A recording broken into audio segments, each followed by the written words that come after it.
Hello everyone, कैसे हैं आप लोग। वेलकम टू पाडली 11th कॉमर्स। मैं हूं हीर शाह, आपकी बिजनेस स्टडीज़ की एजुकेटर। जैसे आपको पता है हमारे चारों चैप्टर हो चुके हैं, उसका वन शॉट वीडियो आपको मिल जाएगा। तो अभी हम लोग क्वेश्चन आंसर्स करने वाले हैं इन सब के जो इम्पॉर्टेंट क्वेश्चंस हैं। एज वी नो कि इंटरनल ट्रेड में हमें ज़्यादा सिलेबस में नहीं है। हमें क्या क्या है, हमें होलसेलर और रिटेलर कौन है उसके बारे में है, और उनके सर्विसेज जो है we have to do that. And उसके अलावा हमें डिपार्टमेंटल स्टोर और चेन स्टोर्स वो दोनों है हमें, और कुछ भी ये चैप्टर में से हमें नहीं आने वाला। तो इसके बेसिस पे मैंने आपको इम्पॉर्टेंट क्वेश्चंस यहाँ पे दिए हैं। इसके अलावा अगर मैं ये जब मेरा ख़त्म हो जाए उसके अलावा अगर आपके पास ऐसे कोई भी क्वेश्चंस हो जिसमें मैंने कवर नहीं किए तो आप मुझे प्लीज़ कमेंट सेक्शन में बता दें। So let's go on to the first question. सबसे पहला क्वेश्चन क्या है, डिफाइन ट्रेड। इजी क्वेश्चन है, मैंने आपके साथ ये बहुत बार डिस्कस कर लिया है। ट्रेड क्या होता है, buying and selling of goods. But why are we doing this, हम लोग ये बाय एंड सेल इसलिए कर रहे हैं ताकि प्रॉफिट मिल सके। So how are we going to write this in a proper statement. Trade refers to buying and selling of goods and services with the objective। क्या है objective, what is the motto behind this, क्यों कर रहे हैं buying and selling? For earning profit। profit earn करने के लिए हम ये कर रहे हैं। so trade is nothing but buying and selling of goods and services। सिर्फ goods नहीं, services भी हो सकती है। और ये क्यों करते हैं, with the objective of earning profit। ये सारे 1 या 2 मार्क वाले क्वेश्चंस है। ओके यहाँ पे मैं आपके लिए लिख देती हूँ, ये वाला था 1 और 2 मार्क्स का। Now let's go on to the next question. 2 broad categories of trade. Trade कौन से 2 टाइप के होते हैं, हमने ये भी काफ़ी बार किया है, हमें पता भी है क्या होता है। ट्रेड 2 टाइप के होते हैं, एक होता है इंटरनल ट्रेड और दूसरा होता है एक्सटर्नल ट्रेड। इतना ही बताने की ज़रूरत है हमें, ज़्यादा ये क्वेश्चन में हमें बताने की ज़रूरत नहीं है। We don't have to explain it. वो लोगों ने क्या कहा, लिस्ट। देखिए हमेशा याद रखिए, कभी भी ये 3 वर्ड्स आए, लिस्ट, स्टेट और एन्यूमरेट, अगर ये 3 वर्ड्स आ जाते हैं तो हम लोगों को एक्सप्लेनेशन करने की ज़रूरत नहीं होती है। We can just write the heading, okay, that is enough. But अगर कोई ऐसा बच्चा है जिसको लग रहा है अरे बाप रे इतना कम में मुझे मार्क्स पूरे मिल जाएंगे या नहीं मिलेंगे, so you can write 1 sentence, but एक सेंटेंस से ज़्यादा नहीं जाना। बस एक लिख दिया, फुल स्टॉप कर दिया, बस that's it, that is enough. You don't have to write more than that. Okay so यहाँ पे हमें लिस्ट करनी थी, तो कौन से होंगे, trade can get further categorised into internal trade and second is external trade. ये भी हमारा हो जाएगा 1 या 2 मार्क का क्वेश्चन।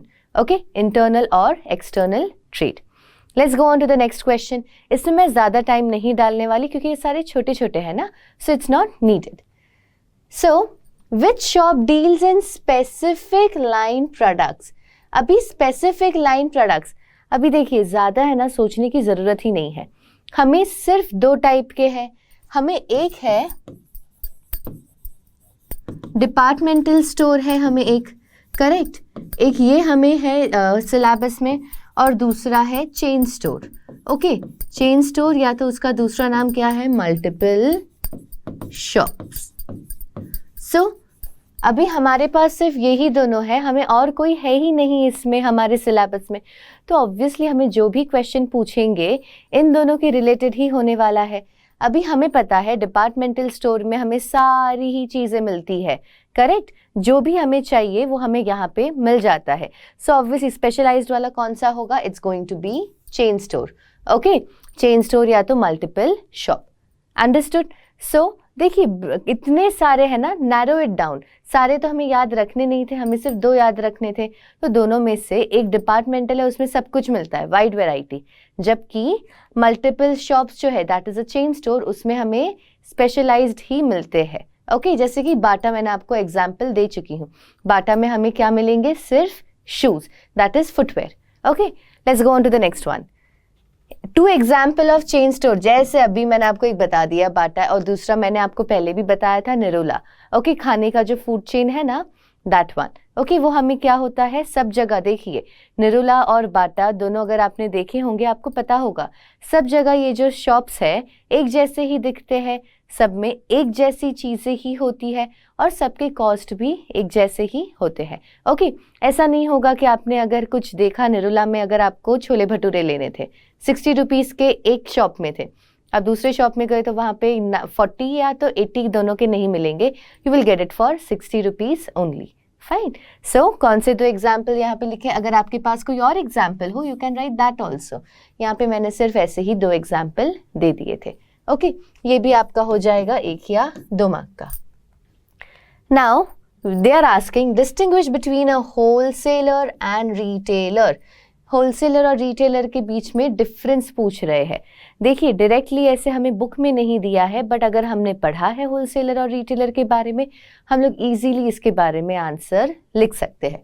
अब ये हमें यहाँ पे तो बोला है only 1 point of difference, but ये ऐसी चीज़ है जो 1 या 2 मार्क का भी आ सकता है, 3 या 4 मार्क का भी हमें आ सकता है। Okay, so depending upon that we will be doing many points. ज़्यादा पॉइंट्स कर लो तो उससे क्या होगा, कितने भी मार्क्स का आए आप वो आंसर लिख सके। सो लेट्स सी, फर्स्ट बेसिस कौन सा है, मीनिंग। मीनिंग के ऊपर होलसेलर कौन है, होलसेलर वो इंसान है जो बल्क में गुड्स खरीदता है और बेचता है। Okay, for purpose of resale. Okay, so he buys and sells goods for the purpose of resale. जबकि रिटेलर कौन है, retailer buys goods okay for whom, to sell it to the consumer. Fine, to the ultimate consumer. Now मैंने goods कहा but don't just write goods, it is goods and services. अब ये link किसके बीच में है, wholesaler हमें पता है, होलसेलर अगर मैं यहाँ दिखा दूँ आपको, सबसे पहले आते हैं मैन्युफैक्चरर, उसके बाद आता है होलसेलर, उसके बाद आता है रिटेलर और उसके बाद आता है कंज्यूमर। तो ये होलसेलर किसके बीच का लिंक है, द होलसेलर किसके बीच की कड़ी है, manufacturer and retailer.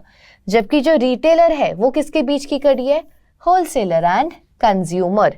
Okay, so this is the link.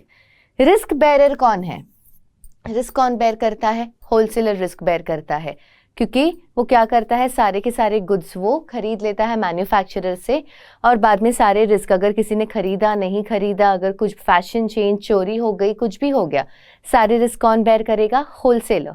Retailer risk bear नहीं करता। क्यों ऐसा, क्योंकि वो थोड़े थोड़े क्वांटिटी में ही होलसेलर से खरीदता है, जितना भी नीड होता है he will by that much, और फिर वापस से जब लगेगा ज़रूरत वो उतना ही खरीदेगा, ज़्यादा नहीं खरीदता है। Okay, specialisation. देखिए होलसेलर्स जो होते हैं ना वो एक प्रोडक्ट में स्पेशलाइज करते हैं।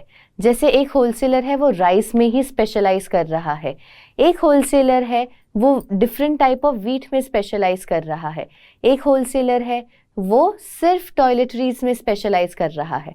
पर रिटेलर्स का ऐसा नहीं होता है। रिटेलर ऐसा इंसान है जो हर एक होलसेलर के पास से सब कुछ थोड़ा थोड़ा लेगा और वो अपने शॉप पे रखता है। ओके, सो ये लोग सिंगल कमोडिटी जो होती है उसमें स्पेशलाइज करते हैं, जबकि ये लोग तो वैरायटी ऑफ कमोडिटीज होती है इनके पास। अंडरस्टूड। तो ये 4 पॉइंट्स है हमारे पास होलसेलर एंड रिटेलर के, और भी काफ़ी सारे पॉइंट्स हैं, अगर आपको उसमें से कोई लिखने हो you can surely write that. Okay, let's come on to the next one. What are the services, ये डायरेक्ट क्वेश्चन है। Services offered by retailer to the consumer. हमें पता है सर्विसेज में है, हमें ये हमारा सिलेबस का पार्ट है। ऐसी कौन सी सर्विसेज है जो रिटेलर किसको देता है, कंज्यूमर को। So what which is the first one, regular availability of products. Regular availability कैसे, क्योंकि हम कभी भी जाते हैं एक रिटेलर के पास, उसके पास वो हमेशा वो प्रोडक्ट होता ही होता है। इट इज़ नेवर लाइक कि हम लोग गए वहाँ पे and that person is not having that product. Regular availability होती ही है, no matter whenever I go. Next is new products information. कभी भी अगर कोई नया प्रोडक्ट आता है मार्केट में तो रिटेलर जो है वो कंज्यूमर को उसके बारे में इंफॉर्मेशन देता है। He lets us know about the product, the quality, the quantity, the price, and how it is different from the another product. So he gives us all the information that is needed about the new product that has been launched. Okay. Convenience in buying. कैसे convenience in buying? It is convenient to buy from them because वो लोग एकदम पास में होते हैं ना, कोई भी रिटेलर जो है वो हमारे एकदम घर के पास में ही होता है, इसलिए अगर कभी भी कोई भी ज़रूरत हो we can directly go there and get the stuff that we want. The next is wide selection. आपको मैंने पहले भी कहा था वाइड सिलेक्शन, काफ़ी सारे इनके पास चीज़ें रखी हुई होती है। राइस है तो राइस के काफ़ी सारे उनके पास होंगे अलग अलग। वीट होता है तो वीट के भी काफ़ी सारे प्रकार होते हैं। शैम्पू है तो अलग अलग ब्रांड हो गए उनके पास। सोप है तो अलग अलग ब्रांड वाले soap. So they have literally everything with them, wide variety है। So we can choose the one which we want. Okay, the next is after sale service. After sale service भी देते हैं। अगर हमारे घर के पास का कोई मोबाइल शॉप था जहाँ से हमने मोबाइल खरीदा था, and if there is some problem with the phone, then what can we do, we can directly go to that shop. हम वो शॉप पे जा सकते हैं और हम लोग वो मोबाइल रिपेयर करने के लिए उन्हें दे सकते हैं। Next is provide credit facilities. वो लोग क्रेडिट फैसिलिटीज भी देते हैं अपने रेगुलर कस्टमर को, because they know that we will give them money later, तो उनको वो टेंशन नहीं होता है। व्हाट डू दे डू, अगर हमारे पास कभी पैसे नहीं हैं तो वो लोग हमें कहते हैं कि भाई आप बाद में पैसे दे दीजिए, इट इज़ कम्प्लीटली फाइन। तो वो हमें क्रेडिट फैसिलिटी भी देते हैं। So these are the facilities that a retailer give to the consumer. Let's go on to the next question. देखिए, ये आपका आ गया case study type question. Okay, ये है आपका केस स्टडी टाइप क्वेश्चन जिसमें हमें कोई स्टोरी दी जाती है and we have to read that. Let's go on to that one. Okay, as I have told you, हम लोग केस स्टडी में हमेशा लास्ट लाइन से पहले शुरू करते हैं, अगर केस स्टडी काफ़ी बड़ी हो तो, ताकि एटलीस्ट हमें जिस्ट मिल जाए कि okay what this case study is going to be about. But यहाँ पे as you can see this so small, मैं पूरी ही अभी रीड कर लूँगी। ओके, क्या कह रहे हैं, Jyoti has shifted residence in a new settlement colony. नई जगह पे शिफ्ट हो गई है वो, और वहाँ पे कोई भी रिटेल शॉप नहीं है।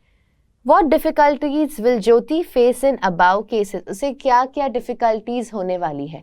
इसके लिए आपको एक साफ मैं आपको एक तरीका बताती हूँ कि आपको अगर ये जानना है क्या डिफिकल्टीज होगी, तो ये जो हमने अभी आंसर किया ना, जो services of retailer to consumer, बस उसके पॉइंट्स लिख दीजिए और कह दीजिए she will not get this, she will not get that. जैसे यहाँ पे क्या था, प्रोवाइड क्रेडिट फैसिलिटी, तो इसमें हम लिख देंगे she will not get any credit facility. Next क्या है, wide selection, so she will not have wide selection of products to choose from. फिर क्या है, convenience in buying, there won't be convenience in buying because there is no shop nearby, she will have to go far away to buy the products. फिर क्या है, new product information, she won't get the information about any new product that has been launched. फिर क्या था, regular availability of product, there won't be regular availability because the shop is only not there. So हमें ये बहुत easy चीज़ है, इसमें हमें क्या करना है, जो सर्विसेज थे बस उसमें लिख दो कि ये उसको नहीं मिलेगा, वो उसको नहीं मिलेगा। Okay, it's as simple as that. So I have written few over here, she has to go far, she won't have facility of credit, उसके पास वाइड वैरायटी नहीं होगी, उसके पास नॉलेज नहीं होगा अबाउट एनी न्यू प्रोडक्ट। तो आप ऐसे ही ये देखिए क्या है, जो उसे सर्विसेज एक्चुअली मिलने वाली थी वो उसे नहीं मिली ना अभी, सो बस सिर्फ हम लोग उसमें लिख देंगे जो सर्विसेज है she won't be getting that, as simple as that. ऐसा नहीं सोचना कि ऐसा तो कोई हमें क्वेश्चन ही नहीं था, कभी हमने देखा ही नहीं है कि what difficulties will she face. So ये सिर्फ ट्रिक क्वेश्चन है, आप लोगों को सिर्फ इन लोगों ने थोड़ा सा इसे चेंज कर दिया है। So we don't have to worry about that, it's as simple as that कि सिर्फ ये लिख दो जो भी सर्विसेज है, the retailer that is giving to the consumer, she won't get that services. Okay, simple. Let's go on to the next one. Difference between departmental store and multiple shops. तो हमें departmental store और multiple shop के difference पूछ रहे हैं। यहाँ पे मैंने आपको थोड़े दिए हैं, अगर आप मेरे वन शॉट वीडियो में देखेंगे मैंने और भी आपको इसके अलावा और 3 दिए थे डिफरेंस, तो आपको जो चाहिए आप उसमें से लिख सकते हैं। तो सबसे पहला क्या है, लोकेशन। हमें पता है डिपार्टमेंटल स्टोर जो है वो सेंट्रली लोकेटेड है, जबकि मल्टीपल शॉप है वो ऐसी जगह पर होता है जहाँ पे ऑलरेडी पॉपुलेटेड जगह है। I have given you this example, अगर एक डिपार्टमेंटल स्टोर है, ये कोई एक एरिया है, ओके, सो डिपार्टमेंटल स्टोर हमेशा सेंटर में होता है और वो लोगों को अपनी तरफ अट्रैक्ट करता है कि आप आइए यहाँ पर, फाइन। पर मल्टीपल शॉप कैसी जगह पर होगा, वो होगा ऐसी जगह पे जहाँ पे ऑलरेडी काफ़ी ही सारे लोग, इतने सारे लोग अगर रह रहे हैं, ये एरिया में अगर काफ़ी लोग रह रहे हैं, तो वो अपनी मल्टीपल शॉप यहाँ पे ही खोलेगा। वो जाएगा कस्टमर्स के पास, कस्टमर्स को अपने पास नहीं बुलाता है। फिर क्या है, range of products. We know departmental store में काफ़ी वाइड वैरायटी ऑफ प्रोडक्ट्स मिलते हैं, जबकि मल्टीपल शॉप में हम लोगों को सिलेक्टिव गुड्स ही मिलते हैं, स्पेशलाइज्ड होते हैं ये लोग। नेक्स्ट है सर्विसेज ऑफर्ड। डिपार्टमेंटल स्टोर काफ़ी सारी सर्विसेज देता है उनके। अगर आप डिपार्टमेंटल स्टोर में जाएंगे तो अगर आपने कुछ कपड़े खरीदे हैं तो ऑल्टरेशन सर्विस दे देंगे, या तो वहाँ पे अगर आप बहुत घूम रहे थे और आप थक गए तो वहाँ पे उनकी रेस्टोरेंट भी होती है, you can go there and eat something. Multiple shop जो है ज़्यादा नहीं देते हैं, कम देते हैं सर्विसेज, जैसे कि कुछ आफ्टर सेल सर्विस दे देते हैं अगर उन्होंने जो चीज़ बेची है उसमें अगर कोई डिफेक्ट निकले तो। फिर है प्राइसिंग। देखिए अभी यहाँ पे क्या होता है, यूनिफॉर्म प्राइसिंग नहीं होता है, यहाँ पे डिपेंड करता है, कुछ कुछ प्रोडक्ट पे डिस्काउंट मिल जाता है वगैरह वगैरह, बट जो मल्टीपल शॉप है uniform pricing, okay, uniform pricing होता है। आप उनके कोई भी शॉप में जाइए, आपको वो प्रोडक्ट जो है उसका प्राइस आपको हर एक जगह पे सेम ही मिलेगा। So these are the 4 differences. आपके पास और है, अगर ये हमें आ गया 4 मार्क के लिए, आराम से 4 लिख सकते हैं, बट जस्ट इन केस अगर ये 5 मार्क के लिए आ गया, you will have to do 1 more. Okay, ठीक है। चलिए नेक्स्ट क्वेश्चन आया। अभी ये है हमारा केस स्टडी। बड़ी लग रही है तो मैं एंड का पहले पढ़ लूंगी। Identify the type of shop referred to. Type of shop syllabus में सिर्फ 2 है, कौन सी है, डिपार्टमेंटल या तो मल्टीपल शॉप। तो हम लोग जब रीड करेंगे तो हमें पता चल जाएगा ये कौन सी वाली है। फिर उसके 3 कैरेक्टरिस्टिक्स भी हमें पूछे हैं, तो वो जो भी शॉप होगी उसके हमें 3 कैरेक्टरिस्टिक्स भी लिखने हैं। So let's see which type of shop it is going to be. So क्या बोले हैं यहाँ पे, manufacturing company, manufacturing cloth, cloth है उनके पास shop, open at different location in India. Okay, अलग अलग जगह पे उन्होंने अपनी शॉप खोली है और मैन्युफैक्चरिंग वाले ने ही खोली है। Obviously this is what multiple shop है ये, और अलग अलग लोकेशन पे भी है ना। डिपार्टमेंटल स्टोर तो सिर्फ एक ही होता है, बट मल्टीपल शॉप कैसा होता है, अलग अलग लोकेशन पे वो लोग खोलते हैं। 2 हिंट यहीं पे मिल गए। तीसरा हिंट क्या है, गुड्स सिर्फ कैश पे बेच रहे हैं, ये तीसरा हिंट था। आइडेंटिकल डेकोरेशन है, चौथा हिंट दिया वो लोगों ने। प्राइजेस जो है गुड्स के वो फिक्स्ड होते हैं, यहाँ पे अभी हमने देखा था, यहाँ पे यूनिफॉर्म प्राइसिंग पॉलिसी नहीं है, जबकि यहाँ पे फिक्स्ड प्राइस है। उन्होंने एक और हिंट हमें दे दिया। उसके बाद मिडिल मैन नहीं है यहाँ पे, so that is not important, but हमें इतने सारे हिंट दे दिए वो लोगों ने कि एक क्लॉथ ही सिर्फ बेच रहे हैं, ऐसी जगह, बाद में क्या कहा था, अलग अलग लोकेशन पे है, कैश पे कर रहे हैं।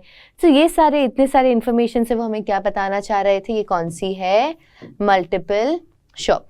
अब मल्टीपल शॉप के हमें 3 कैरेक्टरिस्टिक्स पूछे हैं, तो अब हमारे पास काफ़ी ही सारे हैं, हम उसमें से कोई भी लिख सकते हैं। ओके, सो सबसे पहला कौन सा है, कहाँ पर होता है ये, फेयरली पॉपुलस लोकेशन में बना हुआ होता है। आई हैव टोल्ड यू दैट। जो मैन्युफैक्चरिंग ऑफ मर्चेंडाइज जो होती है सेंट्रलाइज्ड होती है, मतलब हेड ऑफिस है, वहाँ पे सब मैन्युफैक्चर होगा, फिर वो लोग हर एक अलग अलग शॉप में उतना वो डिस्ट्रीब्यूट करेंगे डिपेंडिंग अपॉन देयर वांट। एक शॉप को ज़्यादा चाहिए होगा गुड्स, दूसरे शॉप को थोड़ा कम चाहिए होगा। Okay, let's go on to the next point. Each retail shop is under the direct supervision of a branch manager. ये जो ब्रांच मैनेजर है वो सुपरवाइज करता है हर एक शॉप। हर एक शॉप का अलग अलग ब्रांच मैनेजर होगा। He will look into the day to day activities, और फिर जो भी एक्टिविटीज हुई, क्या हुआ क्या नहीं, वो सबके बारे में वो कहाँ जाके बताएगा, हेड ऑफिस में। ही जस्ट लाइक अ चुगलीखोर बच्चा। ओके, फिर ऑल ब्रांचेस कौन कंट्रोल करता है, हेड ऑफिस के कंट्रोल में। जो ब्रांच मैनेजर है सिर्फ सुपरवाइज कर रहा है, सिर्फ देख रहा है सब कुछ बराबर हो रहा है या नहीं, बट किसके कंट्रोल में है, under the head office. Okay, ये लोग ही है जो पॉलिसीज बनाते हैं कि कैसे शॉप चलेगी, प्राइस कितना रखेंगे, अगर हमें कोई सेल लगाना है तो कब लगाएंगे, क्या करेंगे, कितना कॉस्ट रखेंगे। All that is decided by the head office. Prices मैंने जैसे आपको पहले ही कहा फिक्स्ड होते हैं, और सेल हमेशा कैश बेसिस पे। तो यहाँ पे देखिए दोनों जो हमारे कैश वाला था और गुड्स प्राइजेस आर फिक्स्ड, ये हमारा इसका कैरेक्टरिस्टिक था। कैश जो भी होता है वो कितना गुड्स बिका वो सब, वो फिर क्या होगा, ये जो ब्रांच मैनेजर है he will collect all the cash and he will put it into the bank. So these are the characteristics of the multiple shop. ऐसे ही आपको कैरेक्टरिस्टिक्स जो है डिपार्टमेंटल स्टोर के भी अगर हमें करने होंगे। ठीक है, नेक्स्ट क्वेश्चन पर आते हैं। अभी छोटा क्वेश्चन है इसलिए केस स्टडी है वैसे तो, पर छोटा है इसलिए मैं इसको डायरेक्टली पूरा ही पढ़ लूंगी। What are they saying? Vishal buys goods in larger quantities, बहुत ज्यादा क्वांटिटी में वो खरीद रहा है, and sells them to small businessmen। वो खरीद इतना सारा रहा है और फिर छोटे बिजनेसमैन को बेच रहा है। सो हु इज विशाल? विशाल ने हमने अभी अगर होलसेलर का हमने अगर याद होगा आपको मीनिंग क्या है, they buy goods and services in large quantities for purpose of resale. उसने वापस से बेचा ना। Okay, so Vishal is no one but he is a wholesaler. कौन है विशाल? होलसेलर, क्योंकि उसने लार्ज क्वांटिटी में खरीद रहा है और फिर उसे फर्दर बेच रहा है। किसको? बिजनेसमैन को, कंज्यूमर को नहीं बेच रहा है। So he is a wholesaler. Characteristics पूछे हैं of this type of trade, wholesale trade के हमें कैरेक्टरिस्टिक्स पूछे हैं। ओके, सो ये कौन है? होलसेल ट्रेड का तो हम सबसे पहले क्या होता है, they buy goods and services in the large quantity. फिर they are the person who does it, the wholesale trade जो करते हैं उन्हें हम कहेंगे wholesaler. They are the link between the manufacturer and the retailer. Okay, बाद में दूसरा क्या है? They enable the producers not only to reach large number of buyers spread over okay sorry, ये मैंने नॉट ओनली गलती से आ गया है, I am so sorry about that. ठीक है, इसे हटा दीजिएगा। सो क्या होता है, वो लोग क्या करते हैं, जो अलग अलग लोकेशन में जो रिटेलर्स है उन तक वो लोग सारे गुड्स पहुंचाते हैं। काफ़ी सारी होलसेल ट्रेड में काफ़ी सारी एक्टिविटीज़ ली जाती है। एडवर्टाइजिंग हो गया, वेयर हाउसिंग हो गया, ट्रांसपोर्टेशन हो गया। They do all the services, they give all the services also. Wholesale trade की वजह से क्या होता है, रिटेल ट्रेडर्स जो होते हैं उन्हें ज़्यादा क्वांटिटी ऑफ गुड्स अपने पास नहीं रखने पड़ते हैं। फिर ये लोग क्या करते हैं, ये लोग सारा रिस्क भी उठाते हैं। होलसेल ट्रेड जो करता है उसे सारे रिस्क भी उठाने पड़ते हैं। Difference between wholesale trade and retail trade. See, we have done the difference between wholesaler and retailer.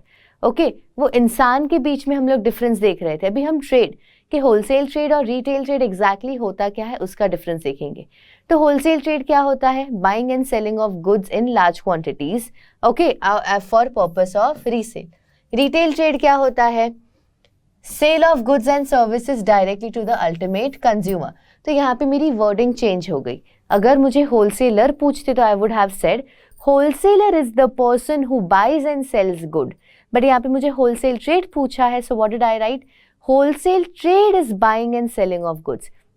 Very important to know the wordings, okay, क्योंकि अगर हमने होलसेलर के बारे में लिख दिया तो हमारे मार्क्स कट सकते हैं। नाउ अभी हमें कंसर्न्ड पर्सन कौन होगा, जो भी होलसेल ट्रेड करता है वो होलसेलर होता है, जो रिटेल ट्रेड करता है वो है रिटेलर। Okay, that's it. अगर ये हमें 2 मार्क तक के लिए आएगा तो हमें ये 2 पॉइंट्स लिख देने हैं, मीनिंग लिख दो, और जो करता है वो होलसेलर है, होलसेल ट्रेड, और जो रिटेल ट्रेड करता है वो रिटेलर है। वापस से हमें आ गई ये दूसरी केस स्टडी।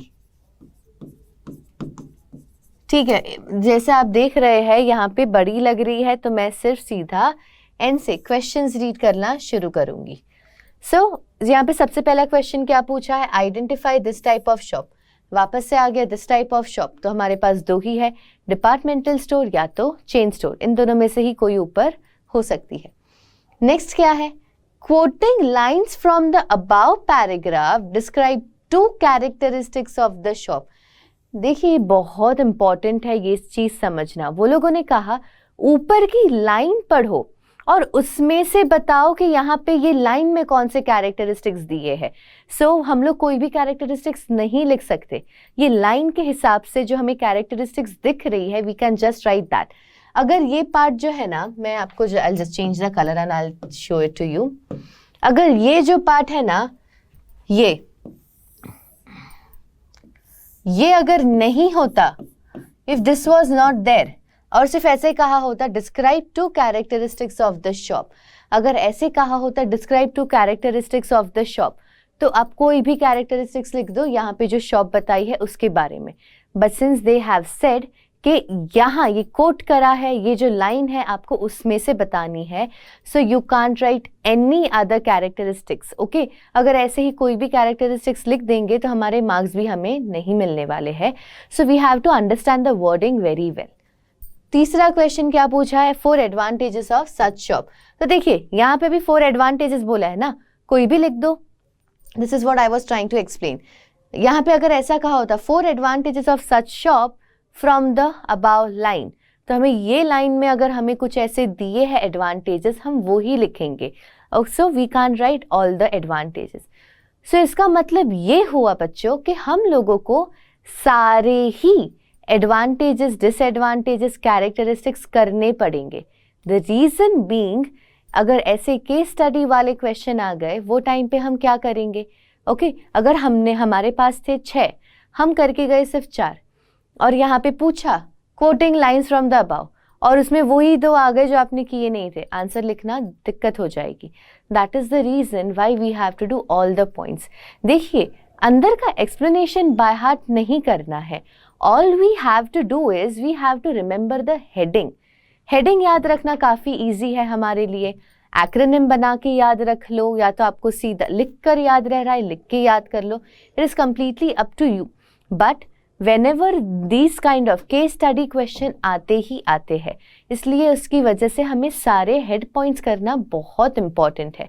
अंदर का समझ लो और उसको फिर अपने वर्ड्स में लिख दो, that is completely fine.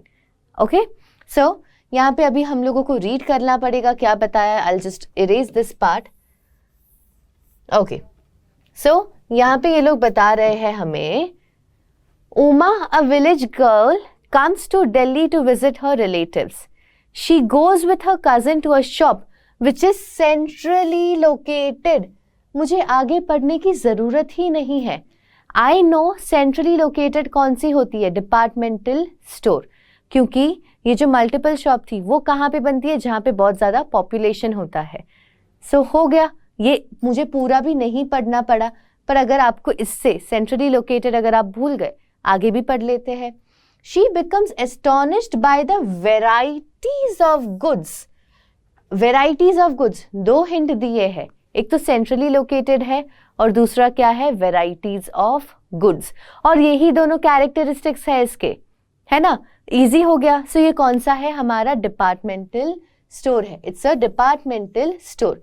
Characteristics क्या है, सबसे पहला सेंट्रली लोकेटेड है, वो कहाँ पर होता है, सेंट्रल में होता है, सेंटर में होता है, it attracts the customers to it. और दूसरा क्या है, वेराइटीज ऑफ गुड्स, ये भी एक कैरेक्टरिस्टिक है ना डिपार्टमेंटल स्टोर की। So wide variety of products हमें वो लोग देते हैं। Okay, from a pin to an elephant, ये तो हमें पता ही है, क्योंकि हमें एक रूफ के अंदर we will get everything that we need, हमें कहीं और जाने की ज़रूरत ही नहीं पड़ती है। Okay, so it is centrally located, और दूसरा क्या है, वेराइटी ऑफ प्रोडक्ट्स, ऑड हो गया है, ये है of. Okay, wide variety of products, हमें काफ़ी ही ज़्यादा वेराइटी यहाँ पे दिखने मिलती है। सो ये कैरेक्टरिस्टिक्स भी देखिए, यही थे मेरे, ये जो हमें हिंट दिखा, ये जो हिंट हमें दोनों दिख रहे थे, ये दोनों हिंट ही हमारे क्या थे, कैरेक्टरिस्टिक्स थे, जिससे हमें पता चला कि ये कौन सी शॉप की बात कर रहे हैं, डिपार्टमेंटल स्टोर की। इसके अभी हमें 4 एडवांटेजेस लिखने हैं, हमें काफ़ी सारे एडवांटेजेस दिए हुए हैं इसमें। सो सबसे पहले कौन सा है, attract large number of customers. Okay, ये देखिए सेंट्रल में होता है, इसकी वजह से क्या होता है, काफ़ी सारे लोगों को अपनी तरफ ये अट्रैक्ट करता है। Next is convenience in buying. Convenience in buying क्यों, इतनी सारी वैरायटी ऑफ प्रोडक्ट्स है हमारे पास, तो जो भी चाहिए घर का सारा सामान हमें एक ही जगह पे मिल जाएगा। हमें एक शॉप से दूसरे शॉप में जाने की ज़रूरत नहीं पड़ती। कपड़े खरीदने ये भी यहाँ मिल गया, टॉयलेटरीज खरीदने ये भी यहाँ मिल गया, हमारे सारे डेयरी प्रोडक्ट्स खरीदने we will get that also, pulses, grains, no matter whatever you say, आपको यहाँ पे आपकी सारी ही घर की ज़रूरतमंद की चीज़ें मिल जाएगी। यूटेंसिल्स भी मिल जाएंगे। So you don't have to go here and there to buy products from every different place. You get everything under one roof. Attractive services, बढ़िया सर्विसेज देते हैं ये लोग हम लोगों को। ओके, जैसे कि होम डिलीवरी करके दिया, टेलीफोन ऑर्डर भी ले लेते हैं, कॉल कर दो उन्हें, बता दो हमें ये चाहिए और ये घर पे आपके सामान भेज देते हैं। क्रेडिट फैसिलिटी भी देते हैं, अगर ये हमें जानते पहचानते हैं तो हमें क्रेडिट फैसिलिटी भी यहाँ पे मिल जाती है। फिर रेस्ट रूम भी होते हैं, टेलीफोन बूथ होते हैं, रेस्टोरेंट्स होते हैं, सैलून होते हैं, सब कुछ हमें यहीं पे मिल जाता है। अगर हम कभी डिपार्टमेंटल स्टोर जाते हैं, there is a rest room also, क्योंकि 2-3 घंटे हम वहाँ पे अपना टाइम स्पेंड कर रहे हैं ना, so that is a reason they keep that also. 2-3 घंटे अगर हम वहाँ पे रह रहे हैं, भूख तो लगेगी, रेस्टोरेंट भी है, so you get everything over here. Sorry, economy of large scale operation. देखिए लार्ज स्केल पे ये होता है, इसलिए क्या होता है लार्ज स्केल ऑपरेशन होता है, क्योंकि ये लोग क्या करते हैं, गुड्स जो परचेज करते हैं बहुत लार्ज क्वांटिटी में करते हैं। रिटेलर की तरह नहीं होते, मतलब जो नॉर्मल हमारे घर के वहाँ जो रिटेलर है उसके जैसे नहीं होते, जो सिर्फ थोड़ा 50 या 100 किलो जितना अपने पास ग्रेन रखेगा। इनका जो ये लोग क्वांटिटी लेते हैं अपने पास, काफ़ी ही ज़्यादा क्वांटिटी लेते हैं, ताकि क्या हो, होलसेलर बीच में से हट जाए। They don't want wholesaler in between, they are like कि हम ही आपके लिए सब कुछ यहीं पे बेच देंगे। फिर है प्रमोशन ऑफ सेल्स। ये लोग क्या करते हैं, ये लोग के पास इतने सारे पैसे हैं। देखिए जो डिपार्टमेंटल स्टोर जिसने बनाया है, it's a joint stock company.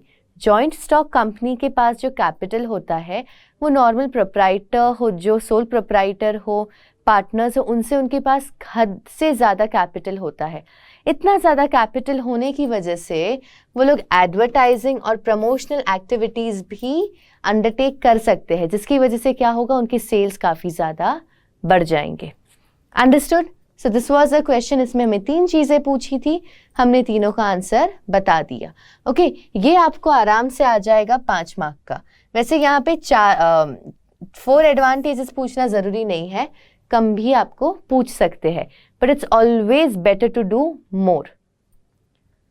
Okay, ये भी बहुत बड़ा है, तो हम लोग क्या करेंगे, सीधा एंड से पढ़ेंगे।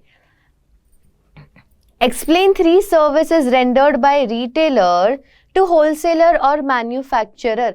देखिए मुझे फर्स्ट वाले क्वेश्चन की रीड करने की भी ज़रूरत नहीं पड़ेगी, case study. Why is it so, direct question है। ये पूरी जो इन्होंने कहानी बताई थी वो ऐसे ये फर्स्ट क्वेश्चन के लिए टाइम पास की थी। सो ये फर्स्ट क्वेश्चन का आंसर तो हम डायरेक्टली लिख देंगे कि हमें क्या बोले हैं, सर्विसेज जो रिटेलर देते हैं, किसको, होलसेलर और मैन्युफैक्चरर को। हमें पता है जो सर्विसेज है रिटेलर किन किन 2 लोगों को देता है, एक है कंज्यूमर को और दूसरी है मैन्युफैक्चरर और होलसेलर। सो हम पहले वो देख लेते हैं कौन सी सर्विसेज देते हैं। कलेक्टिंग मार्केट इन्फॉर्मेशन, सारी मार्केट इन्फॉर्मेशन देता है वो उन्हें, वो क्योंकि कंज्यूमर के काफ़ी ज़्यादा क्लोज है ना, so he knows what the consumers want, so he will go and give that information to the wholesaler. Next है help in distribution of good. अभी जो होलसेलर है वो एक ही जगह बैठा रहता है, उसके जो सारे रिटेलर्स हैं ना अलग अलग जोग्राफिकल लोकेशन में होते हैं, उस वजह से क्या होता है, जो गुड्स है सब जगह इक्वली डिस्ट्रीब्यूट हो जाते हैं। Next is enabling large scale operation. इनकी वजह से लार्ज स्केल ऑपरेशन होता है, क्योंकि वो सारे कंज्यूमर्स को गुड्स बेच रहे हैं, तो ही इज गेटिंग ऑर्डर्स ना, वो सारे ऑर्डर्स लेकर आ रहे हैं, ऑर्डर्स लेकर आकर वो होलसेलर को दे रहे हैं और होलसेलर फिर जाके मैन्युफैक्चरर को दे रहा है, तो बल्क में प्रोडक्शन होना इनकी वजह से पॉसिबल है। पर्सनल सेलिंग, देखिए क्या होता है कि कंज्यूमर, ये जो होलसेलर्स है वो लोग पर्सनली जाके, होलसेलर या मैन्युफैक्चरर पर्सनली जाके लोगों के साथ उनका कोई कनेक्शन नहीं होता, they don't make that personal contact with everyone, they are sitting at one place. Retailer जो है उसका पर्सनल कॉन्टैक्ट होता है विद द कंज्यूमर्स, तो ये क्या हो रहा है, वो होलसेलर्स को ये भी एक सर्विस दे रहे हैं कि आप बैठिए, कोई दिक्कत नहीं है, हम जाके सबको गुड्स बेचेंगे। अभी नेक्स्ट क्वेश्चन क्या है, identify two values which are being adhered to in the above paragraph. ऐसे दो वैल्यूज हमें बताने हैं जो यहाँ पे ये हमें पैराग्राफ में है। Okay, just a second. Okay, या सो हमें रीड करना ही पड़ेगा क्योंकि ये ऊपर में हमारे कौन से दो वैल्यूज दिए हैं, we have to understand that. So यहाँ पे क्या है, a London based manufacturing company manufacturing washing machines wish to add 2 new products in India, namely ACs and refrigerators.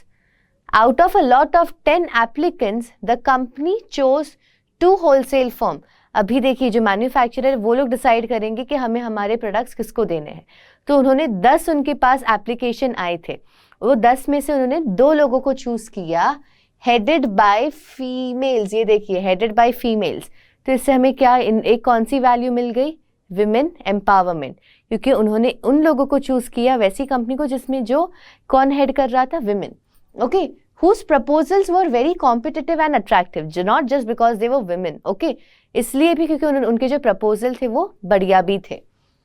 Wholesaler firms of ACs hired the services of differently abled retailer. तो ये जो wholesaler थे, ये जो 2 female थी, उन्होंने फिर किसको हायर किया, किसको अपने सारे गुड्स दिए, एक ऐसा रिटेलर जो डिफरेंटली एबल्ड था।